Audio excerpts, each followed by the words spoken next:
Magandang araw mga kaibigan.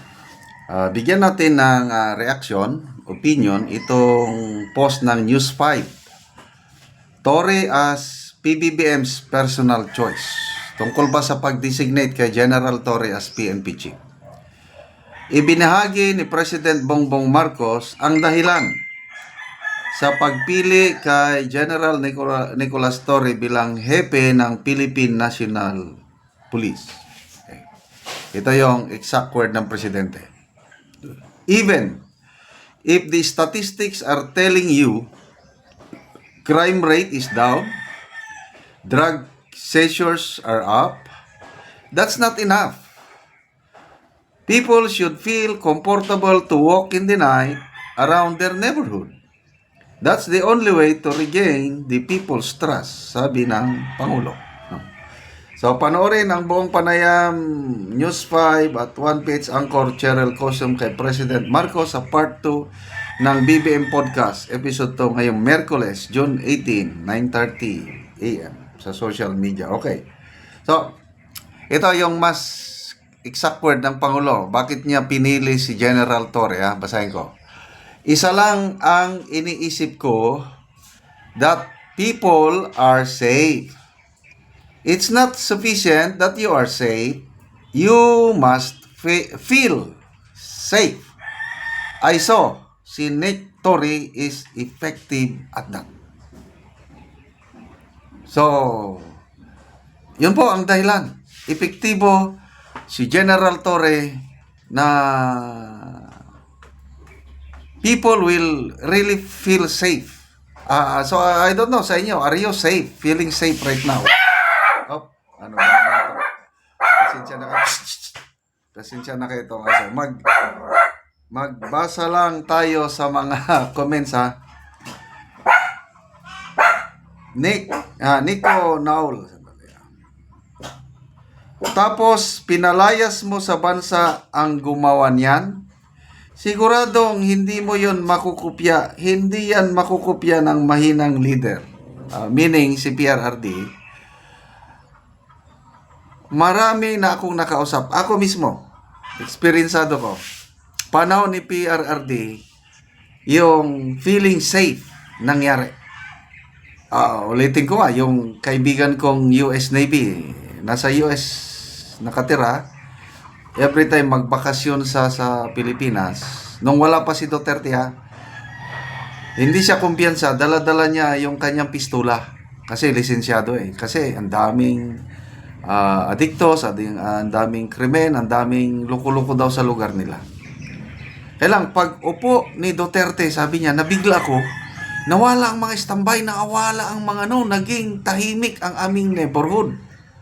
Kaya ang ginawa ko, sabi niya, yung aking pistola, hindi ko na kailangan, ibinigay ko na sa iba. Ayun, mismo, retired US Navy, nakausap ko. And maraming nagsabi na tumino ang mga lugar nila panahon ni PRRD. Kaya ito yung sinasabi ni Nico Naul. Tapos pinalayas mo sa bansa ang gumawa niyan. Siguradong hindi mo yon makukopya. Hindi yan makukopya ng mahinang leader. Feeling safe. Malala ko yung survey ng online platform na Travel Safe. Nirate ang crime index ng mga bansa sa buong mundo. Yung bansa na may pinakadelikadong puntahan ng turista, they are not safe. Number 1 po ang Pilipinas. Grabe. Meron pa, Nambeo.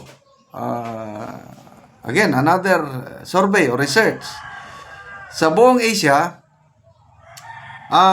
dalawang cities ng Pilipinas ang number 2, number 3. Manila and Quezon City. Nasa top 2, top 3 na unsafe cities to live. So, I don't know kung naniniwala ang Pangulo sa statistics ng PNP na crime rate bumaba daw, drug seizures tumaas. Well, statistics yan ng PNP. Kailan? Kung i-relate mo sa other factors, kagaya itong mga survey ng other groups ng BIO, Travel Safe, lumalabas na nakakayang Pilipinas. Most dangerous country for tourists to travel. So, anong mangyari sa turismo natin? And then, Filipinos, how do you feel? So, depende kung pro Marcos ka, siguro, makikita mo, yan. Kailang yung mga anti-Marcos, talagang, kung Ted Filon, in-interview niya si Auntie Claire na ganito, yung mga krimen nakikita niya na ibabalita sa news. Araw-araw, ganyan nangyari. Anong sagot ni Auntie Claire? Wala naman akong nakitang saksakan nung lumabas ako. Wala namang snatcher sa palengke nakita ko. So, nag-base lang sa nakita ng Palace spokesperson. Well, anyway, kanya-kanyang perspective na yan. Kung ano ba talaga, mas safe ba tayo ngayon o ano. Maalala ko nung election, May 12, sabi ng Pangulo, botohan nyo. Mamili kayo, sabi niya. Gusto nyo bang balikan yung madilim na nakaraan, yung horrifying time? Sige, botohan nyo ang kabilang kampo, ibig Duterte. Botohan nyo kung gusto nyo balikan yung horrifying times. Gusto nyo ng brighter future, botohan nyo ang alyansa. Anong nangyari?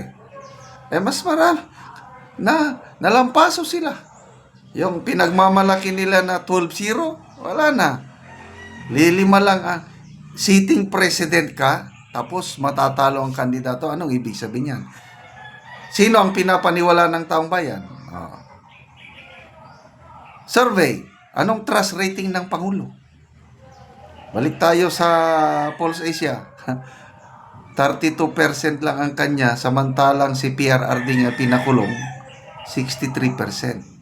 So, anyway, yan ang paningin ng Pangulo. Ano pa yung statement niya na inamin niya na nabubudol daw siya sa mga government reports. Hindi daw totoo yung mga report ng government agencies tungkol sa mga government projects. Inamin niya yan.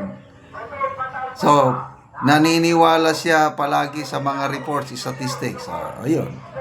5,500 flood control projects natapos na. Marami pang ginagawa. Anong nangyari after 2 days na bagyo Katrina, lumubog ang Metro Manila?